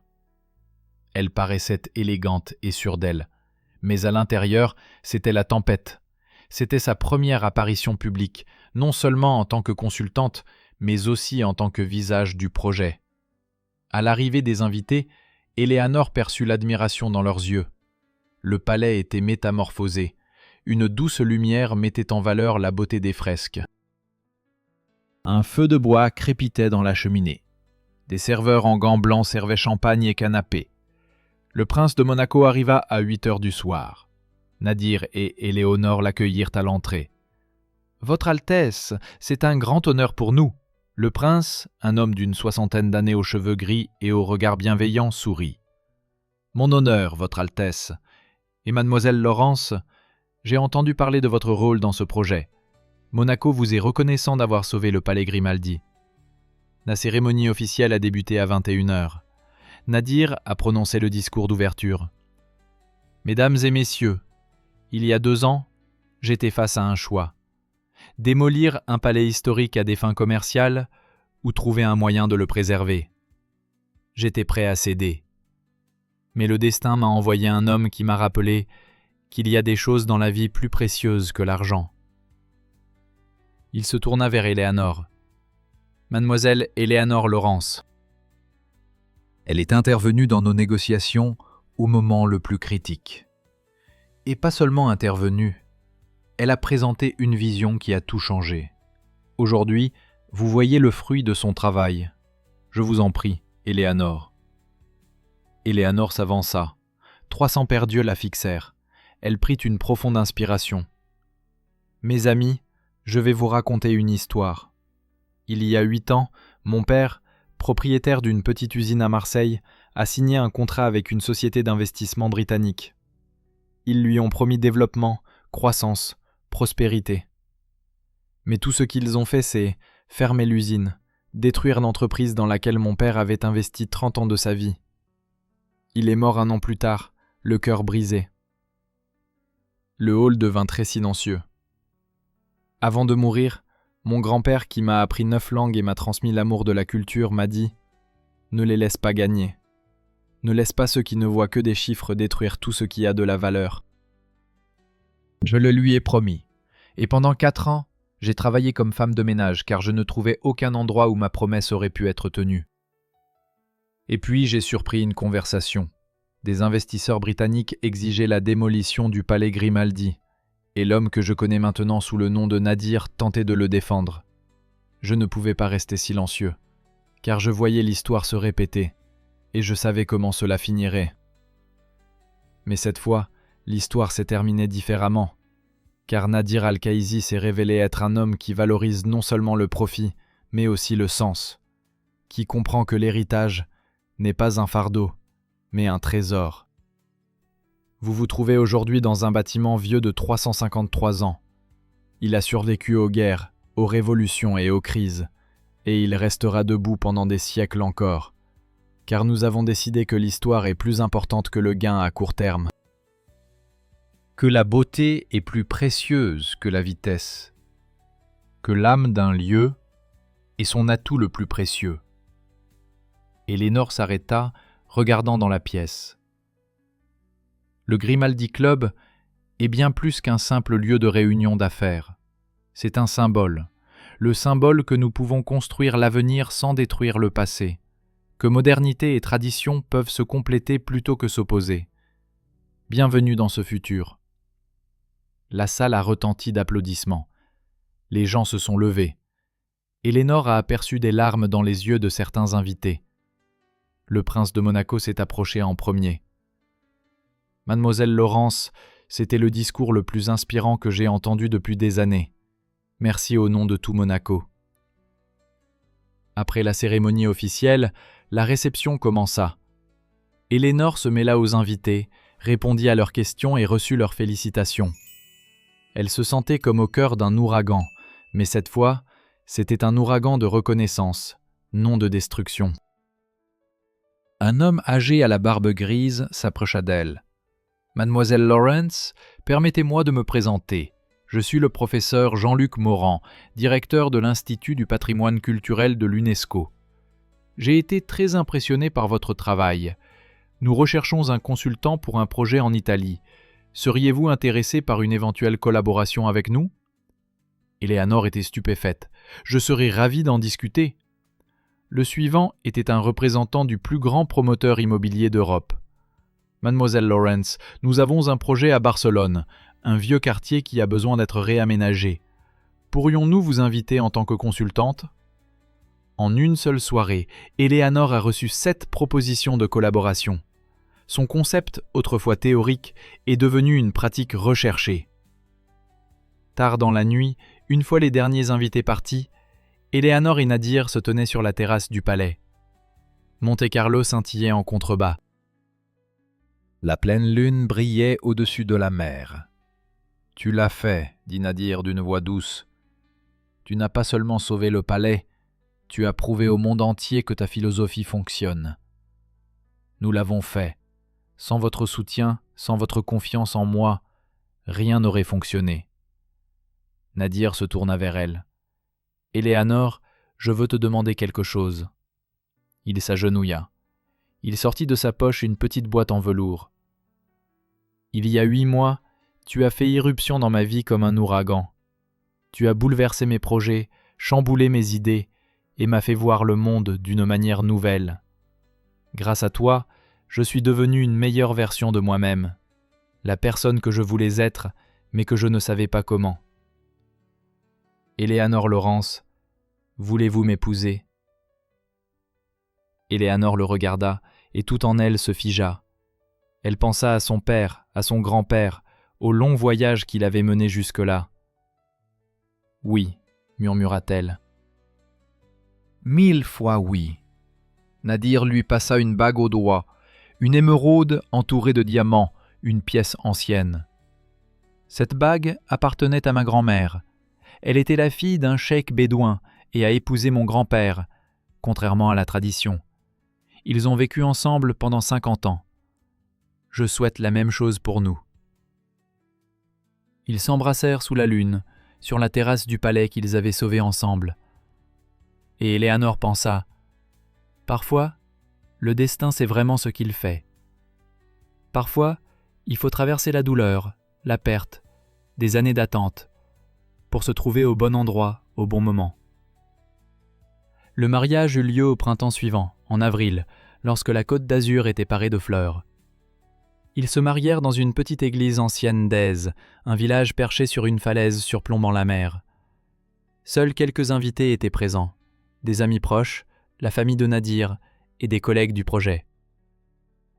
Éléanore descendit l'allée vêtue d'une simple robe blanche, un bouquet de lavande à la main.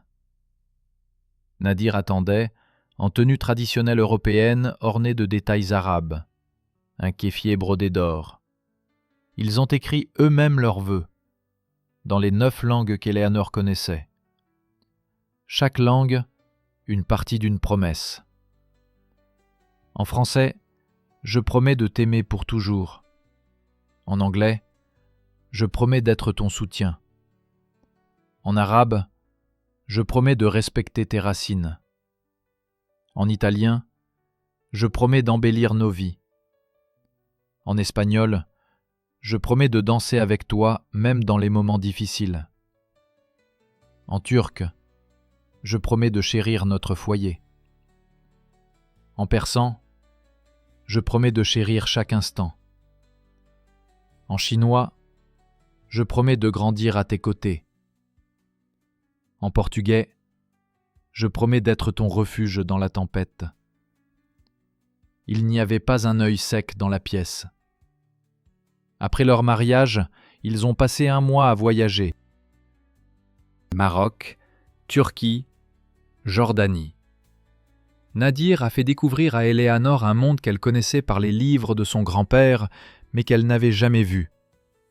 À Pétra, ils saluèrent l'aube, assis sur un rocher face au trésor. La pierre rose luisait sous les premiers rayons du soleil. « Tu sais ce que je pense ?» dit Éléanore. « Ton grand-père avait raison. Préserver l'histoire, ce n'est pas romantique. C'est l'investissement le plus pragmatique. Parce que dans 100 ans, nos gratte-ciel seront obsolètes. Mais Pétra sera toujours là. » Nadir l'a serré dans ses bras. « Voilà pourquoi nous sommes ensemble. Parce que nous comprenons cela. Nous comprenons que la vraie valeur ne réside pas dans ce qui peut être construit en 1 an, mais dans ce qui durera des siècles. » De retour à Monaco, ils s'installèrent dans un penthouse du complexe Riviera Grimaldi. La terrasse donnait sur le palais, leur œuvre d'art. Éléanore poursuivit son travail de consultante. Des entreprises de toute l'Europe la sollicitaient désormais. Elle aidait à intégrer l'architecture historique dans des projets contemporains, créer des concepts et former des architectes et des promoteurs immobiliers. Elle a soutenu sa thèse. Le professeur Dupont, membre du jury, a déclaré que c'était le meilleur travail qu'il ait lu en 30 ans d'enseignement. Éléanore a obtenu un poste de professeur invité à la Sorbonne. Elle se rendait à Paris 1 fois par mois pour donner des conférences aux étudiants sur la manière dont le patrimoine culturel peut constituer un atout économique. Nadir n'est pas resté inactif pour autant. Le succès du projet Grimaldi Riviera lui a ouvert de nouvelles perspectives. Désormais, ce sont les investisseurs qui le sollicitaient, et non l'inverse. Car ils avaient compris que les projets de Nadir Al-Khaïzi ne se résumaient pas à de simples opérations commerciales. Ils visaient à créer de la valeur qui se développe au fil du temps. Ils ont lancé un fonds commun, le Fonds pour l'avenir du patrimoine, investissant dans des projets alliant réussite commerciale et préservation du patrimoine culturel. En 3 ans, ils ont financé 20 projets dans 12 pays. Chaque projet racontait une histoire. Une ancienne usine à Manchester transformée en pôle créatif. Une brasserie abandonnée à Prague reconvertie en hôtel de charme. Un quartier historique d'Istanbul restauré dans le respect de son authenticité. Éléanore a parcouru le monde, rencontrant des communautés locales, des architectes et des historiens. Elle a créé des concepts qui prenaient en compte non seulement l'économie, mais aussi la culture, l'identité et l'âme d'un lieu. Le soir venu, elle rentrait à Monaco, dans leur maison surplombant la mer. Nadir l'accueillait avec un dîner qu'il avait préparé lui-même, une fusion de cuisine arabe et méditerranéenne, symbole de leur union. Ils étaient assis sur la terrasse, buvaient du vin, parlaient de projets, de rêves, d'avenir. « Tu sais ce que je pense ?» dit un jour Éléanore. « Grand-père Martin m'a appris les langues pour une raison. Il me préparait à cette vie, à une vie au carrefour des cultures, entre les mondes. Il était sage, il comprenait que l'avenir appartient à ceux qui parlent plusieurs langues. Non seulement les langues des mots, mais aussi les langues des cultures, des valeurs et des traditions. Nadir, tu te souviens quand tu disais vouloir construire des ponts ? Nous les construisons. Chaque projet est un pont, entre le passé et l'avenir, entre les cultures, entre les peuples. Il lui prit la main. Et le pont le plus important, entre deux cœurs qui se sont trouvés au bon moment. 5 ans se sont écoulés depuis l'intervention d'Eleanor dans les négociations. Le magazine Forbes a publié un long article à son sujet, intitulé « Une nouvelle approche du développement. Comment le patrimoine culturel est devenu une activité lucrative ». L'article racontait son histoire. De femme de ménage à consultante parmi les plus influentes dans le domaine du développement durable. Des uniformes à la renommée internationale. Mais pour Eleanor, le succès ne se mesurait pas aux articles et aux récompenses. Le succès, c'étaient les bâtiments préservés, les histoires sauvées et les personnes qui, grâce à son travail, reconnaissaient la valeur de ce qui était auparavant considéré comme vieux et inutile. Un jour, elle reçut une lettre d'une femme de Marseille qui travaillait dans l'usine de son père. « Chère Eleanor, j'ai vu l'article qui vous concerne. Je voulais que vous sachiez que votre père serait fier. Il disait toujours que l'avenir appartient à ceux qui chérissent le passé. Vous lui avez donné raison. Merci de vous en souvenir. » Eleanor pleura en lisant cette lettre. Elle pleurait de joie, de douleur, du sentiment que la boucle était bouclée. Elle se rendit à Marseille, au cimetière où étaient enterrés son père et son grand-père. Elle déposa des fleurs sur les tombes et s'assit sur un banc à proximité. « Grand-père, j'ai tenu ma promesse. Je ne les ai pas laissés gagner. J'ai montré au monde que les valeurs que tu m'as enseignées, les langues, la culture, le respect de l'histoire, ne sont pas dépassées. Elles sont plus nécessaires que jamais. Papa, ton usine ne peut pas être reconstruite, mais j'ai bâti quelque chose de différent. Un système où les gens comme toi ne seront pas écrasés par l'avidité, où l'honnêteté et le respect du patrimoine sont tout autant valorisés que le profit. » Le vent faisait bruisser les feuilles du platane. Eleanor restait assise en silence, sentant la présence des personnes les plus importantes de sa vie. Ce soir-là, elle rentra à Monaco. Nadir l'attendait sur la terrasse avec des verres de vin. « Comment s'est passé le voyage ? » « J'ai dit adieu au passé, et je l'ai remercié de m'avoir conduit jusqu'à toi. » Ils contemplèrent le coucher du soleil. Le soleil se couchait lentement sur la mer Méditerranée, teintant l'eau de nuances dorées et pourpres. En contrebas, dans la baie, les fenêtres du palais Grimaldi scintillaient. Leur palais, un symbole de la façon dont les rêves deviennent réalité lorsqu'on y croit suffisamment fort. « Eleanor, sais-tu ce qui manque à notre histoire ? » « Quoi ? » Chapitre suivant. Il posa sa main sur son ventre. Eleanor frissonna. « Tu sais ? Le médecin m'a appelé ce matin. Il voulait me féliciter. Il a dit qu'il avait oublié de vous demander la permission de divulguer ces informations, mais qu'il pensait que mon mari devait le savoir. » Eleanor rit à travers ses larmes. « Je voulais te le dire moi-même, ce soir, pour faire quelque chose de spécial. » Nadir la serra dans ses bras. « Eleanor, tout ce que tu fais est exceptionnel. Notre enfant grandira dans un monde où les valeurs comptent, où l'histoire et l'avenir sont indissociables. Quel plus beau cadeau pourrait-on lui faire ? » 9 mois plus tard, une fille naquit. Ils la nommèrent Martina, en hommage au grand-père qui avait tout initié en apprenant à la petite Eleanor son premier mot en arabe. Martina a grandi dans une maison où l'on parlait de nombreuses langues, où des cartes du monde ornaient les murs et où les étagères croulaient sous les livres en des dizaines de langues. Où, chaque soir, ses parents racontaient des histoires sur l'importance de se souvenir du passé pour construire l'avenir. À 5 ans, Martina parlait déjà couramment 4 langues. Éléanore et Nadir n'en furent pas surpris. Le don de grand-père Martin se transmettait de génération en génération. Un jour, alors que Martine avait 7 ans, toute la famille visita le Grimaldi Palace. C'était devenu un lieu culte à Monaco. Plus qu'un simple club privé, c'était un symbole de la ville, un endroit présenté aux touristes comme un exemple d'harmonie entre tradition et modernité. Martina contempla les fresques, les galeries voûtées, la cour avec sa fontaine. « Maman, est-il vrai que tu as sauvé ce palais ?» Éléanore s'assit à côté de sa fille. « J'ai aidé les gens à en percevoir la valeur, mais ce sont beaucoup d'autres qui l'ont sauvé. Des architectes, des restaurateurs, votre père qui croyait en ce projet. » Quand les gens travaillent ensemble pour un objectif commun, les miracles deviennent réalité. Pourrais-je sauver des palais quand je serai grand ? Nadir s'est approché et a embrassé sa femme et sa fille. Tu peux épargner tout ce que tu juges important, Habibi. L'essentiel, c'est de se rappeler que la vraie valeur ne se mesure pas en argent. Elle se mesure à ce qui reste après notre passage.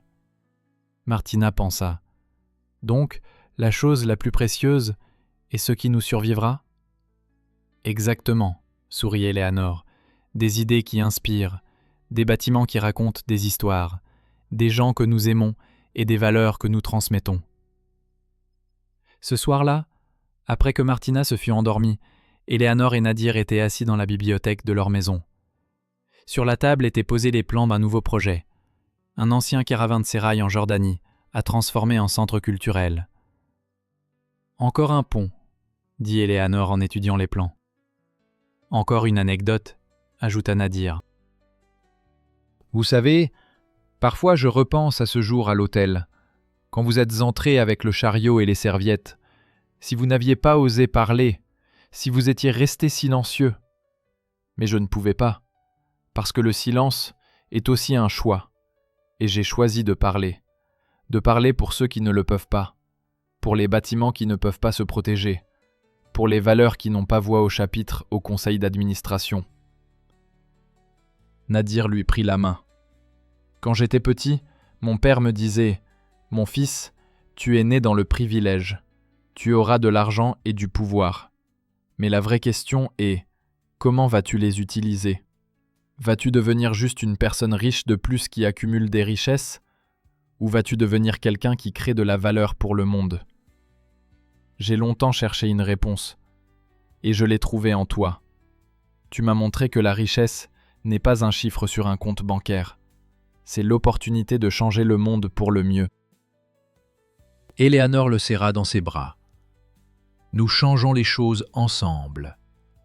Un projet à la fois, un bâtiment à la fois, une histoire sauvée à la fois. 10 années s'écoulèrent. Éléanore avait 48 ans, Nadir 51. Martine étudiait l'architecture et l'anthropologie à la Sorbonne. Elle avait 2 frères cadets, Philippe, prénommé ainsi en hommage à leur grand-père maternel, et Karim, du nom du principal conseiller de Nadir. Le Heritage Future Fund est devenu l'un des fonds de développement durable les plus performants. En 15 ans, il a financé 120 projets dans 40 pays. Chaque projet, une histoire de préservation et de transformation. Éléanore a écrit 3 ouvrages sur le patrimoine culturel dans l'économie moderne. Ses travaux sont devenus des manuels universitaires dans le monde entier. Mais surtout, la philosophie qu'elle et Nadir ont promue n'est plus marginale.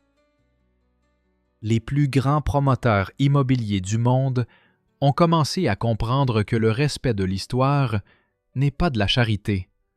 C'est un investissement rentable, au sens propre comme au figuré. En septembre, à l'occasion de son 50e anniversaire, Éléanore a été invitée à prendre la parole au Forum économique mondial de Davos. Le thème de son intervention était « Le patrimoine comme atout ». Un nouveau paradigme pour le développement durable. Éléanore se tenait sur scène devant 1 millier de personnes parmi les plus influentes de la planète. PDG, politiciens, investisseurs. Il y a 20 ans, elle changeait leurs draps. Aujourd'hui, ils écoutaient ses conseils. Mes amis, j'aimerais commencer par une histoire. Il y a 22 ans, J'étais femme de chambre dans un hôtel de Monte-Carlo. J'entendais des gens puissants prendre des décisions. Et ces décisions détruisaient souvent des choses irréparables. L'histoire, la culture, l'identité. Tout était sacrifié pour un profit à court terme. Je ne pouvais pas rester silencieux, et cela a changé ma vie. Mais surtout, cela a changé le débat lui-même. Aujourd'hui, nous ne nous demandons plus « le patrimoine culturel mérite-t-il d'être préservé ?» Nous nous demandons « comment pouvons-nous l'intégrer le plus efficacement possible ?» C'est un changement de paradigme, du conflit à la synergie, d'un choix binaire à une solution inclusive. Nous pouvons développer et préserver l'histoire, réussir et respecter les traditions, construire l'avenir et nous souvenir du passé. Mais cela exige du courage. Le courage de s'opposer aux idées reçues. Le courage de défendre des valeurs qui ne se reflètent pas dans les bilans. Le courage de dire « il existe des choses plus précieuses que l'argent ». Éléanore s'arrêta, regardant dans la pièce. Il y a 22 ans, j'étais invisible. Une fille en uniforme gris, passait inaperçue. Aujourd'hui, je me tiens devant vous. Non pas parce que je suis spécial, mais parce que j'ai osé dire ce que je pensais. Et j'ai trouvé quelqu'un qui m'a écouté. Elle regarda Nadir, qui était assis au premier rang. Chacun d'entre vous a du pouvoir. Le pouvoir de prendre des décisions qui affectent des millions de personnes. La question est, comment utiliserez-vous ce pouvoir ? Serez-vous juste un nom de plus sur la liste des milliardaires, ou laisserez-vous un héritage qui vous survivra ? Le choix vous appartient. Mais souvenez-vous, l'histoire nous observe, et elle nous jugera non pas sur l'ampleur de notre fortune, mais sur ce que nous aurons préservé et ce que nous aurons créé. La salle éclata en applaudissements. Les gens se levèrent. Éléanore se tenait sur scène, et à cet instant, elle pensa à son grand-père Martin, au père Philippe, au long chemin qu'il avait mené jusque-là. Après sa prestation, un jeune homme d'une vingtaine d'années l'a abordé. Un stagiaire dans l'une des entreprises. « Mademoiselle Laurence, je suis désolé de vous déranger. Je voulais simplement vous dire, votre discours a changé ma perception de ce que je veux devenir. Je pensais que le succès était une question d'argent et de pouvoir, mais vous m'avez montré que le succès est une question de sens. » Éléanore sourit. « Je ne l'ai pas montré. La vie le montre chaque jour. Il suffit de la regarder sous le bon angle. Et souvenez-vous, vous n'êtes pas seul. Nous sommes des millions à croire que le monde peut être meilleur. L'essentiel, c'est de ne pas rester silencieux. » Ce même soir, elle et Nadir flânaient dans les rues enneigées de Davos. La lune brillait sur les sommets des montagnes. « Tu étais incroyable, » dit Nadir. « Tu sais, je pense que ton grand-père l'a vu. Il savait qu'un jour tu monterais sur une scène comme celle-ci et que tu changerais le monde. Il m'a donné des outils. » 9 langues, l'amour de la culture, la conviction que la valeur ne se résume pas à des chiffres. Et vous m'avez donné l'opportunité de mettre ces outils en pratique. Nous nous sommes donné des chances, sourit Nadir. Tu as sauvé mon projet. Je t'ai offert une plateforme. Mais surtout, nous nous sommes trouvés. Et c'est un véritable miracle. Ils s'arrêtèrent sur un pont enjambant un torrent de montagne. L'eau grondait en contrebas, les étoiles brillaient au-dessus d'eux. Nadir, tu te souviens de ce que tu disais à propos des ponts ? Je crois que le pont le plus important, c'est celui qui unit les cœurs. Quand 2 personnes de mondes différents se rencontrent et réalisent qu'elles parlent le même langage. Pas le français ni l'arabe, le langage de l'âme. Nadir l'a serré dans ses bras. Et ce langage n'a pas besoin de mots. Il s'exprime par les actions, par les élections, par ce pourquoi nous sommes prêts à nous battre. Ils restèrent silencieux, écoutant le murmure de l'eau et le souffle du vent. 2 êtres que le destin avait réunis au moment parfait, qui allaient changer non seulement leur propre vie, mais aussi celle de milliers d'autres. À 60 ans, Eleanor a reçu le prix des Nations Unies pour le développement durable. La cérémonie s'est déroulée à Genève, au Palais des Nations. Eleanor fit son entrée sur scène vêtue d'une élégante robe vert foncé, ses cheveux gris relevés en un chignon raffiné. Nadir se tenait à ses côtés, toujours aussi beau, ses cheveux d'un gris noble. Le secrétaire général de l'ONU lui a offert une statuette en cristal. Eleanor Lawrence a changé le paradigme du développement durable. Elle a démontré que croissance économique et préservation du patrimoine culturel ne sont pas incompatibles. Son travail a permis de sauver des centaines de sites historiques à travers le monde et a créé une nouvelle industrie, une industrie du respect du passé. Leurs enfants étaient assis dans le couloir. Martina, devenue architecte reconnue, travaille sur des projets de reconstruction durable en Afrique.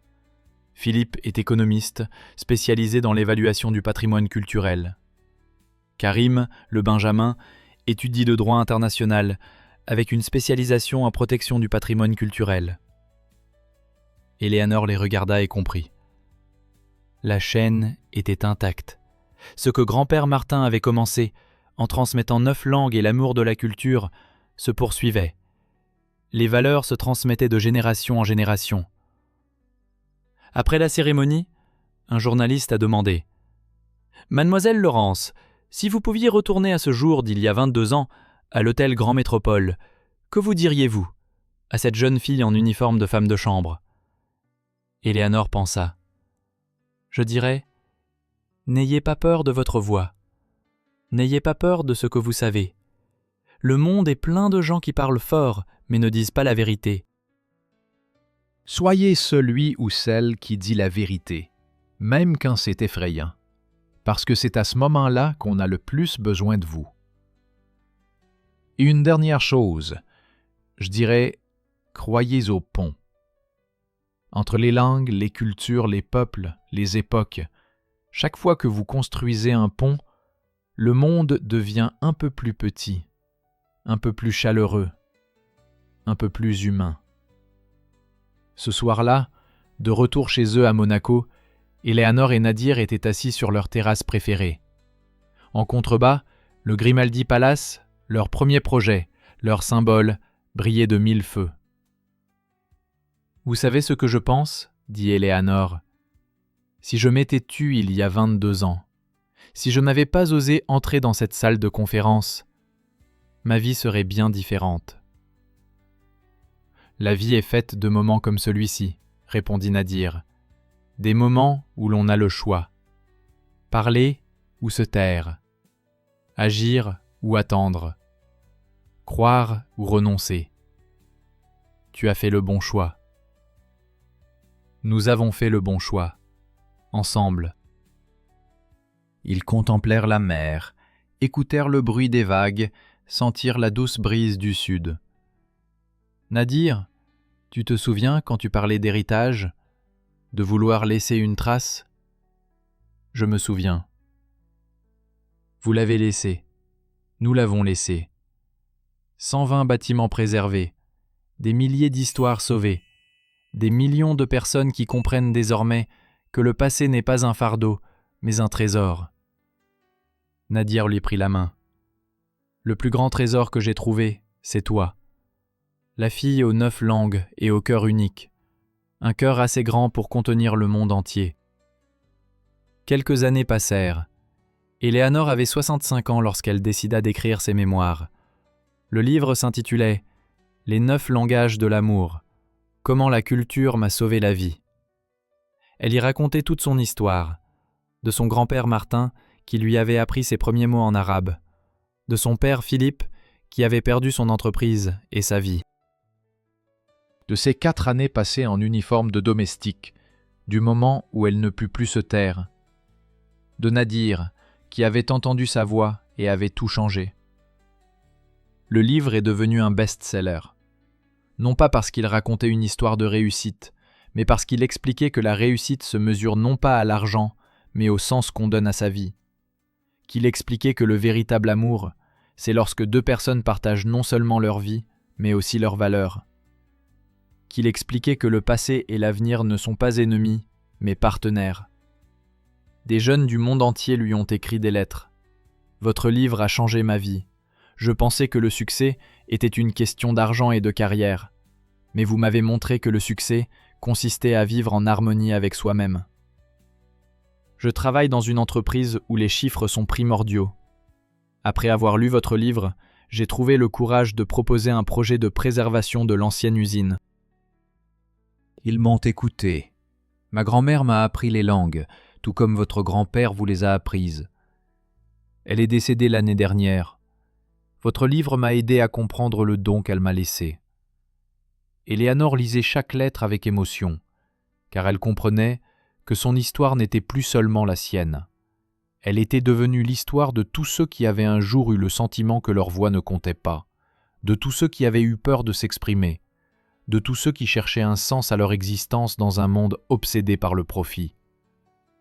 Pour le 70e anniversaire d'Éléanore, ils ont organisé une fête au Grimaldi Club.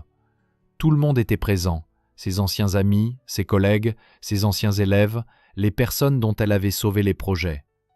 Karim, le principal conseiller de Nadir, qui avait assisté à leur première rencontre, a proposé un toast.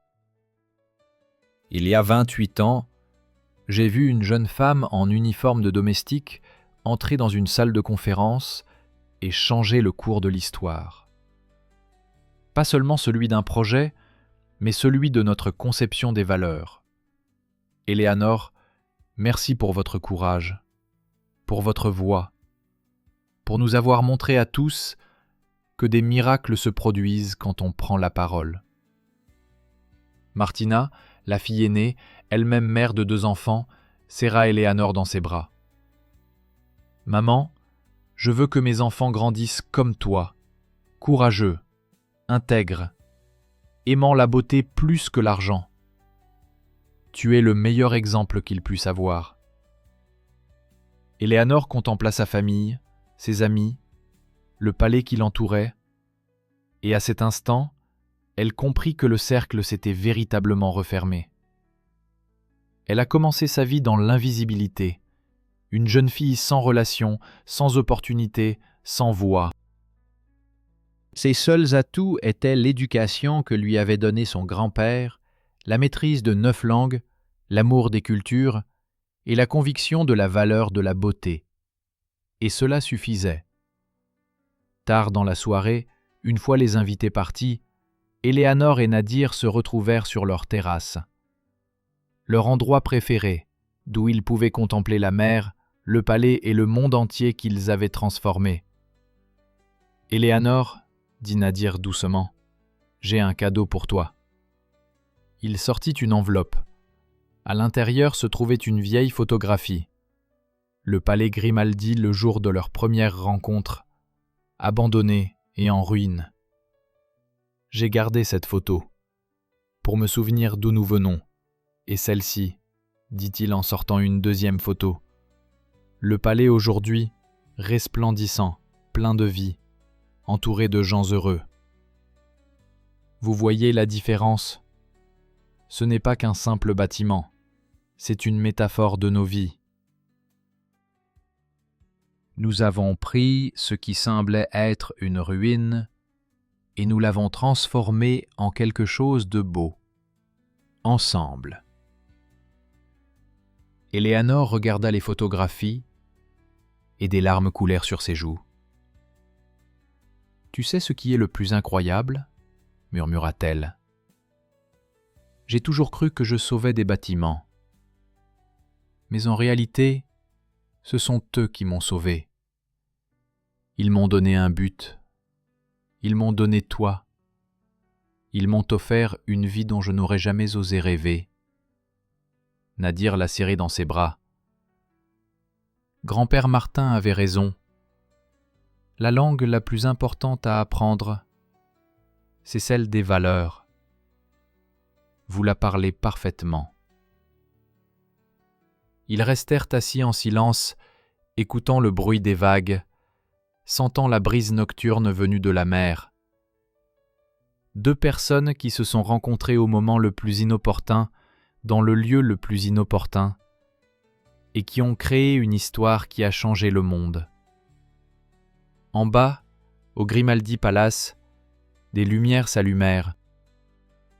La soirée allait commencer.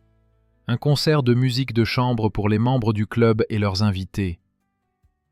Les sonorités des violons parvinrent jusqu'à leur terrasse. « Vous entendez ça ?» dit Éléanore. « C'est du Mozart, de la musique composée il y a 250 ans, dans un bâtiment vieux de 353 ans, pour des gens vivant au XXIe siècle. Voilà, un lien à travers le temps. » « Voilà l'héritage, a ajouté Nadir, ce qui nous survit, ce qui donne un sens à la vie. Éléanore posa sa tête sur son épaule. Nadir, si je pouvais changer quelque chose dans ma vie, sais-tu ce que je changerais ? Quoi ? Rien. Absolument rien.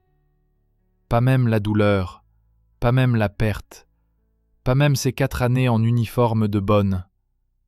Car tout cela m'a amené ici, à toi, à cette vie, à la compréhension que le vrai bonheur n'est pas l'absence de problèmes, mais la présence de sens.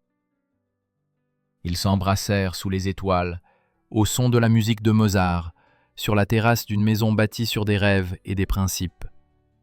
Et quelque part au loin, à Marseille, dans le cimetière sous les vieux platanes, grand-père Martin et père Philippe souriaient sans doute. Leur petite fille avait tenu sa promesse. Elle avait changé le monde.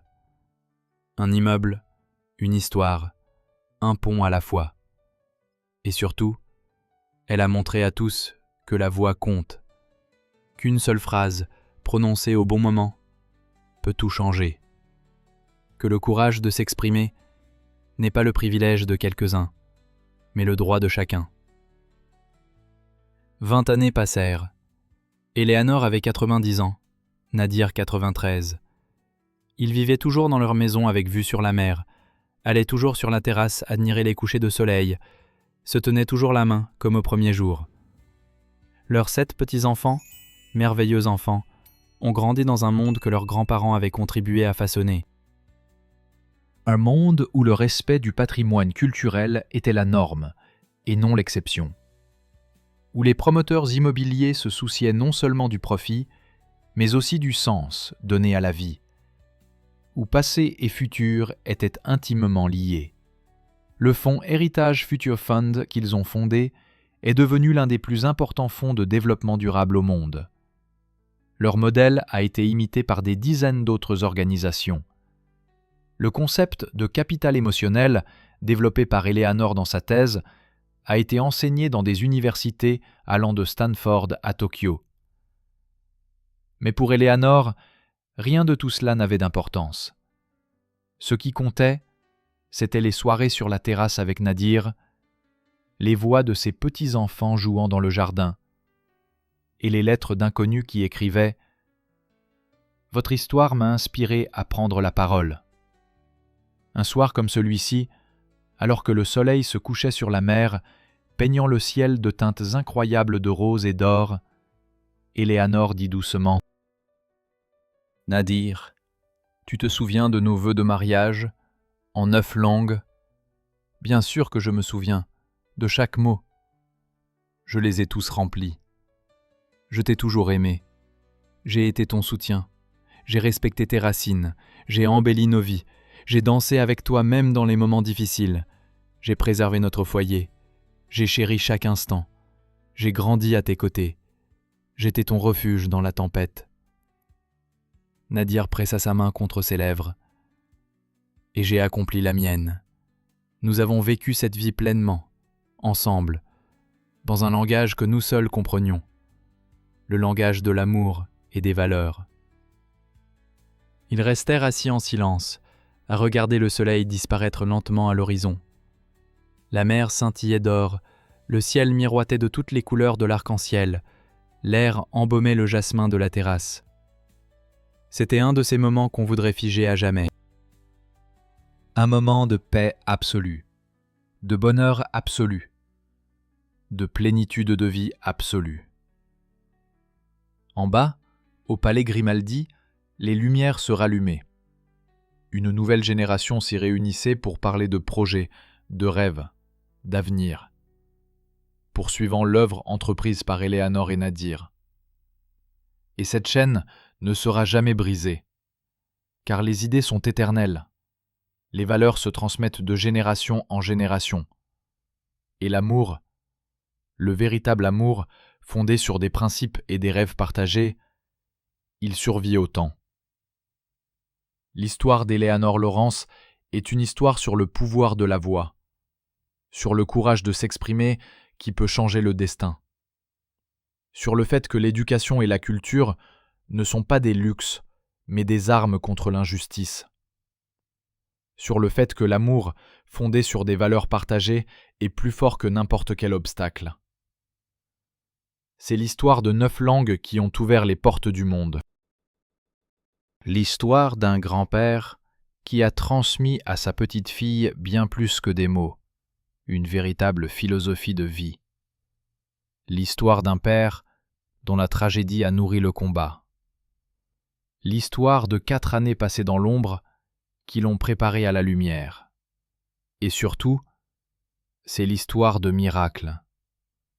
Non pas dans les contes de fées, mais dans la vraie vie, quand on n'a pas peur de rêver, quand on croit en des valeurs, quand on construit des ponts au lieu de murs. Le palais Grimaldi se dresse encore aujourd'hui. Il resplendit sur la Méditerranée, contant son histoire à qui veut bien l'écouter. Une histoire où passé et futur s'entremêlent, où tradition et innovation peuvent être alliés et non ennemis. Et quelque part dans le monde, en ce moment même, une jeune fille ou un jeune homme occupe un emploi indigne de ses talents, qui rêve d'autre chose mais n'ose pas se lancer, qui pense que sa voix ne compte pas. Et si cette histoire leur parvient, s'ils la lisent ou l'entendent, peut-être trouveront-ils le courage de s'exprimer, le courage de défendre leurs convictions, le courage de changer de vie. Car c'est ainsi que le monde change. Non par des révolutions et des manifestes, mais par des individus qui, un jour, décident « Je ne peux plus me taire, je dois dire la vérité », même s'ils ne m'entendent pas, même si cela change tout. Et parfois, au miracle, on les entend. Si cette histoire vous a plu, n'hésitez pas à laisser un commentaire et à cliquer sur j'aime. Pensez à vous abonner à la chaîne et à activer les notifications. À bientôt!